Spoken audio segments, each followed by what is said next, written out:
gaano katotoo salita ng Diyos, gaano kabuhay ang Diyos, yung tinuro ng Biblia, tinuro ng mga pastor sa atin, sa amin, pag nabuhay ka ng salita ng Diyos, sigurado yan, sasama ang Diyos sa'yo. Amen ba? Dying na yan. Wala na. May tani na ang buhay. Para mapanood nyo, pinangako natin yan 2 weeks ago na. Kaya nakakahiya lamang po sa inyo. Kaya kahit pa paano, makita ninyo yung taliktek. Unang paglupo, pagtawad, kanya lamang sa itong pinakamamahal na Panginoon Jesus. Hallelujah.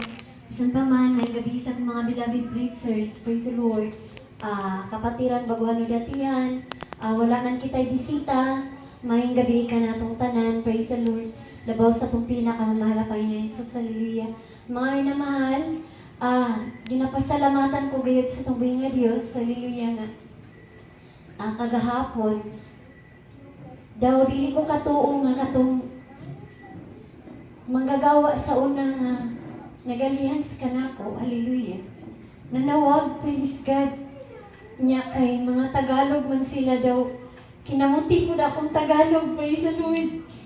O gipasalamatan ko sa tubig nga Diyos kay gimingaw daw sila sa ako ang pagpatutuo, praise the Lord.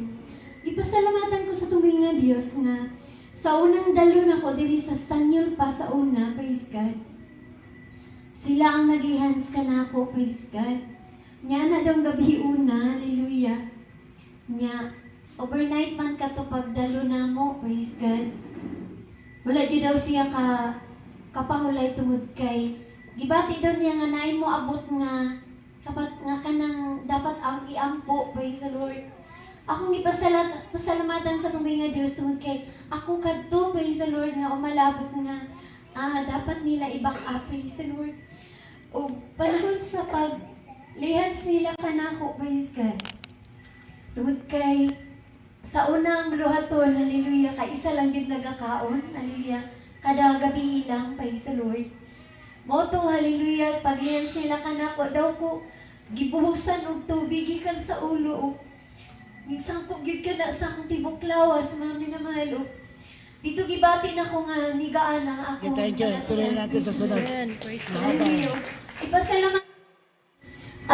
Nahinumduman niya kadto, praise the Lord. Dapat shorten lang. Hallelujah. Anak na siya nga. Kasi yung salita doon. Yun nga yung matutuko sa inyo, pagtaas natin ng kamay sa kabagan, na tinuro sa atin natin malamulo sa Panginoon na paglilingkod, pagtaas natin ng kamay, sabi niya, may pumasok na malamig sa ulo niya. Umikot. Diretso sa cancer. Biglang gumaling. Instant. Ora mismo. Yan. Ayusin natin sa susunod. I-close up natin. Sa bahay na siguro nila. Ipaparecord ko na lang para mabilisan lang. Pati anak niya ngayon ay 26 years old na. Si Juliet. Ito si Sir Susan, yung kaya mother. Nandun kami sa Kidapawan noong araw. Year 2000. Then, Sister Susan, yan. Malaki ang tiyan yan, minamahal. Puro nana. Naka-confine sa North Cotabato Provincial Hospital. Wala lang pag-asa, dying. Documented yan, minamahal sa hospital. Dokumentado yan. Nabalitaan niya na may Jesus Miracle Crusade. Doon sa Kidapawan, nandun tayo, Kabagan. Sa bodega lang tayo nag-uupa. Hindi natin kaya mag-upa ng mamahalin venue. Mainit, bodega. Dumalo siya.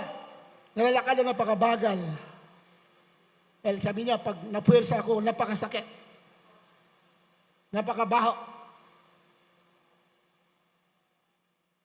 Pag altar call, sabi ko, lahat na may sakit, taas ang kamay. Taas ng kamay. Sabi niya, Kuya, pagtaas mo, may malamig pumasok sa ulo ko, diretso sa cancer. Umikot. Biglang nawala. Pag uwi, naglalakad. Palapakan natin, Malapinoon. Amen. Masalamat tayo sa Malapinoon. Ang tunay na paglilingkod, pinakita sa atin ating Malapastor. At yun lang ating sinusundan. Palapakan natin, Malapinoon. Amen. Yun natin sinusundan. Kaya sabi ni Pablo, anong nakita mo sa akin, gawin mo at ang Diyos sasama sa'yo. Malapakan natin, malapay no. Kaya ang tinuro sa inyo, sundin ninyo, ang Diyos sasama sa inyo. Pagpapalain kayo ng ating malapay. Yan sa Biblia. Ang laki ng tiyan. Puro nana, sabi ng doktor. Dalawang himala isang tao. Pagpunta namin sa bahay, isang araw, sa pangalan ni Jesus, ang laman ng tiyan mo magiging bata. After 9 months ng anak, ang kayang anak, si Juliet, nandyan, malaki na ngayon. Makikita ninyo sa susunod. Diba? Walang imposible sa mahal na Panginoon. Walang matatagumpay sa pangalan ng mahal na Panginoon. All things are possible in the name of Jesus. Jesus, there is healing. In Jesus, there is salvation. There is protection in the name of Jesus. Nasa atin lahat, sa pangalan ni Jesus, kompleto yan. Speak the name of Jesus. Speak the word of God.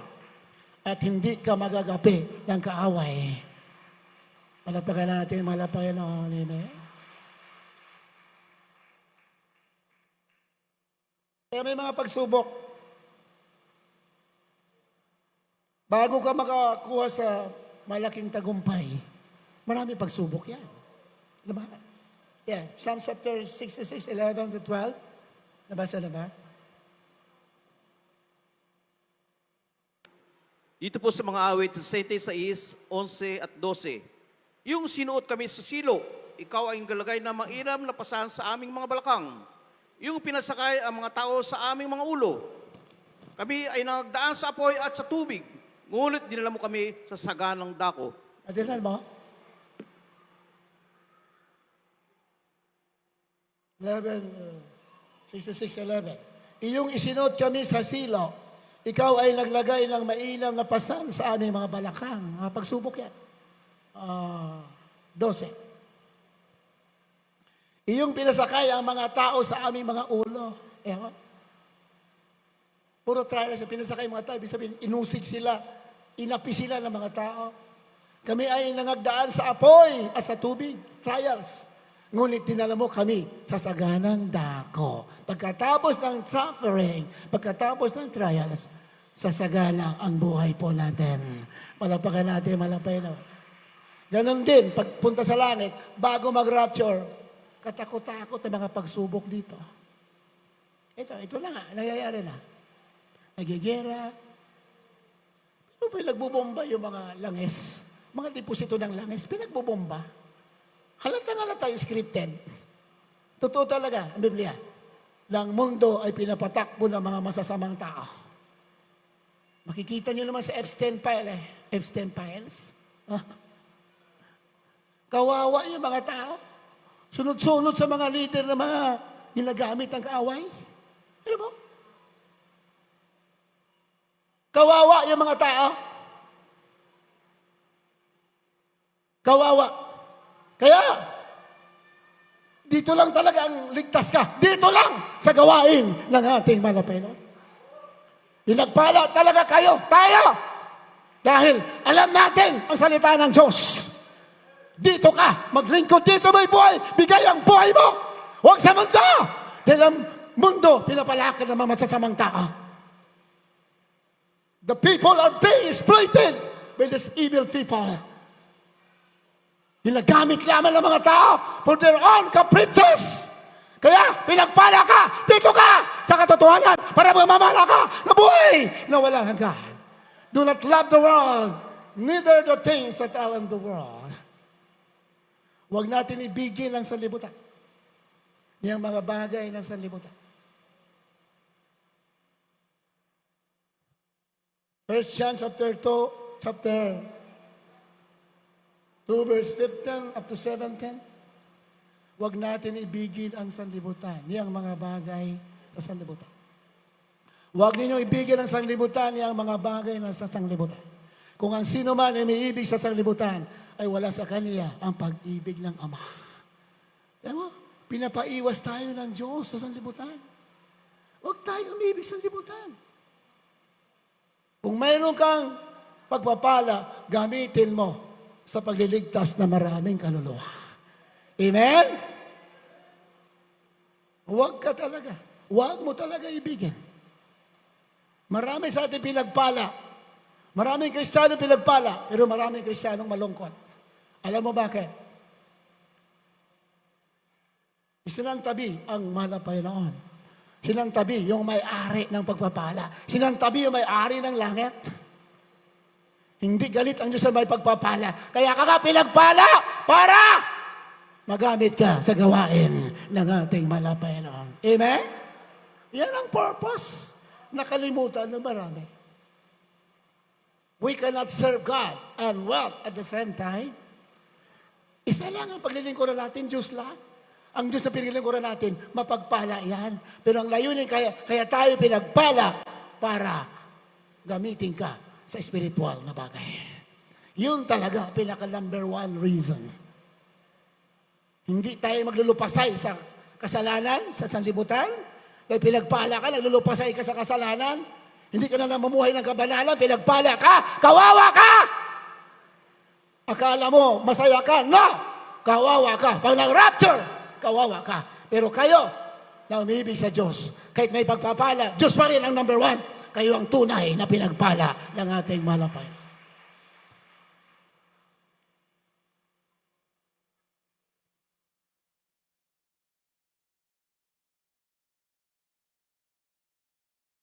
First Corinthians chapter 5, verse 3. Can you read?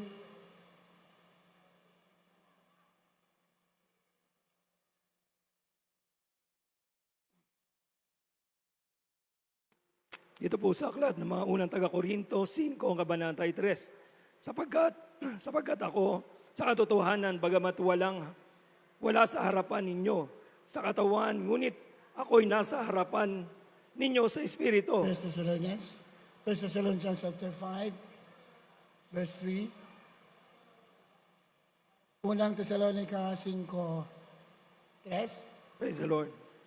Dito po sa unang Tesalonica 5, ang talata po ay 3. Pagka sinasabi ng mga tao kapayapaan at katiwasayan, kung magagayoy darating sa kanila ang biglang pagkawasak na gaya ng pagkadaramdam sa panganganak ng babaeng nagdadalang tao at sila'y hindi makatatahanan sa anumang paraan. Pagka sinasabi ng mga tao, kapayapaan at katiwasayan, kung magkagayoy darating sa nila ang biglang pagkawasak. Ilang buwan pa lang yata nabuo yung Board of Peace. Nabasa niyo ba, minamahal, sa mga balita? Kabubuo lang, mga ilang buwan na nakalipas, yung Board of Peace binuo ni Presidente Donald Trump. Pumirma rin yung maraming mga leader. Board of Peace, kuno? Anong Board of Peace? Kawawa na may maniniwala sa inyo. Board of Peace, kayo nga may gawa-gawa ng mga naghihirap yung mga tao eh. Anong Board of Peace pinagsasabi ninyo? Board of Peace daw? Peace and safety, security. Weird. Security? Marami na mamatay, walang kalaban-laban ng security.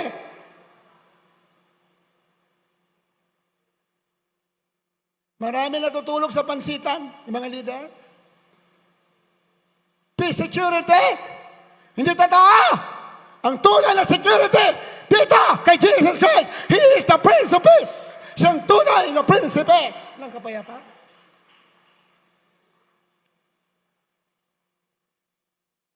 Kaya nga, hindi natin nakakilimutan natin mga pastor eh. Ang panahon ng kaguluhan, mga pastor, naghamon agad doon sa Iraq eh. Sige, bigyan niya ako ng permiso. Pupunta ako sa Iraq. I will arrest Saddam Hussein. Akala na ibang mga tao, mayabang mga pastor. Ignorante sa katotohanan. Hindi mayabang. Mga pastor nagmamahal sa tao! Hindi mayabang, nagmamahal! Alam niya na ang mga tao ito ay post ng mga masamang espiritu. to destroy the lives of the people of the world. Alam na, Pastor, yan. Kaya sa mga Apostol naghamon eh. Alala nyo? During the US and Iraq War, alala nyo? That was 1991, during Gulf War. Bakit mga Apostol naghamon? Mga leaders sa buong mundo, please, bigyan ako ng permit. I will go and arrest Saddam Hussein. Sabi ng iba, bakit sino ka? Iyabang mo. Mga ignorante. Ignorante ng katotohanan. Ignorante ng salita ng Diyos. Hindi kayabangan yan. Pag-ibig sa inyo yan! Hallelujah! Praise the Lord!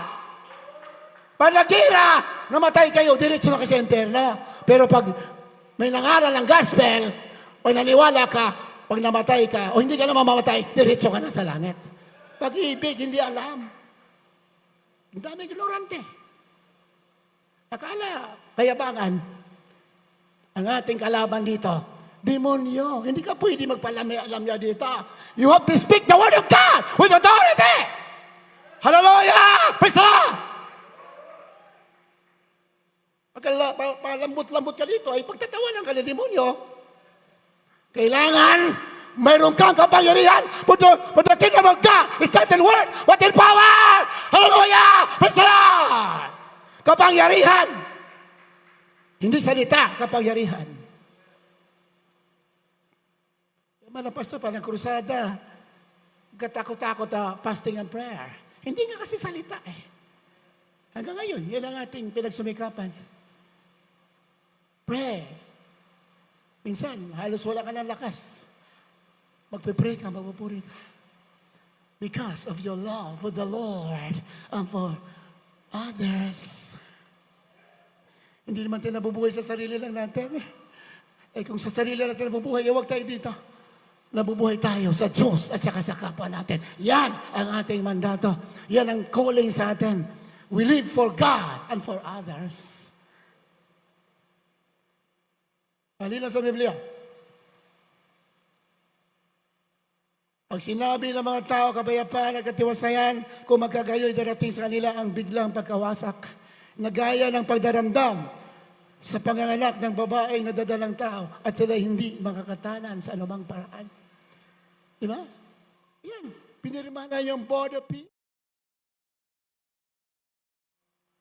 Oh, kapayapaan. Kapayapaan. Ginugulungan ninyo ang mundo, kapayapaan. Anong pinagsasabi mo? Anong peace sinasabi mo? At yung mga deposito ng langis, pinagbobomba ninyo. Gira dito, gira patay dito. Tapos kapayapaan, sinungaling! Believe the gospel, the power of God unto salvation. Ibanghilyo lang. Salamat sa mga Panginoon.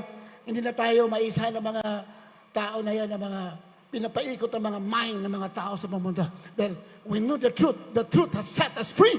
Kayo'y malaya na sa katotohanan, minamahal. Kaya kayong gagamitin ng Diyos tayo para ibantala, para ihayag ang Ebanghelyo that the gospel is the only solution of the problems of the world. So marami sa atin, nagmamahal pa rin sa mundo eh. Ha? Kaya marami sa atin, maraming trials. Why do trials come to the Christians? Bakit tayo mga trials dumarating sa Christians? May mga dahilan sa Biblia. One reason is 2 Samuel 12:13, 14. Pakibasa. Isa ito sa mga dahilan bakit may mga trials dumarating sa atin na mabibigat. Kasi ang trials, dinisenyo yan ng Diyos, ikabubuti natin. Hindi para daganan tayo. We have to understand what are the purposes of trials. 2 Samuel chapter 12, 13 and 14. Ikalawang Samuel 12, 13 at 14. At sinabi ni David kay Nathan, ako'y nagkasala laban sa Panginoon. At sinabi ni Nathan kay David, inalis din ng Panginoon ang iyong kasalanan, hindi ka mamamatay. 14, gayumay sapagkat sa gawang ito'y iyong binigyan ng malaking pagkakataon ang mga kaaway ng Panginoon upang magsipanungayaw. Ang bata naman na pinanganak sa iyo ay walang pagsalang mamamatay. Alam mo, bakit pumasok ang pagsubok kay David na mabibigat? Dahil sa kanyang kasalanan. So isang dahilan, Bakit yung mga pagsubok dumarating sa atin na mabibigat? Kasi ang pagsubok, dumadaan lang yan. Mahal. Pero pag lagi ka nananalangin, lagi ka nagsumama sa wala Panginoon, mabilis lang yan nawawala. Mabilis na papagtagumpayan natin. Kay David, sobrang bigat ng pagsubok sa kanya. Anong kasi ang dahilan?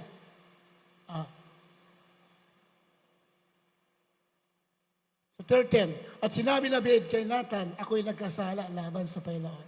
At sinabi ni Nathan kay David, inalis din ng Panginoon ang iyong kasalanan, hindi ka mamamatay. So, si David pinatawad. Hindi siya mamamatay. Kasi the wages of sin is death. Ang kabayaran ng kasalanan, kamatayan. Pero si David, bakit si David pinatawad? Bakit? Lagi siyang nagpupuri. Palapakan natin, Panginoon. Lagi nagpupuri. Kaya pinatawad. Sabi, hindi ka mamamatay. Pero kung basahin mo lahat yan, yung kabayaran, yung consequences ng kasalanan ni David, hindi himiwalay sa kanya. Sinundan siya ng kabayaran. That is one reason why trials come to the Christians because of our sin. At hindi lahat ng pagsubok ay dahil sa kami kasalanan ka. May pagsubok naman para ikaw ay i-purify. Para lalo kang pagpalain. Palapakan natin, Panginoon. Amen? Tayo na nakakaalam yan. Kung may mabigat ay pagsubok, either may kasalanan ka, hindi pinagsisisihan, o kaya man pinagsisihan mo lang, mayroon yung bayad, sinisingil pa rin tayo. Sa Biblia, gano'n. May kasalanan tayong ginawa, pinatawad na, nagsisi na tayo, pero sinisingil pa rin tayo. Sa Biblia yan. Ang tawag yan, consequence of sin.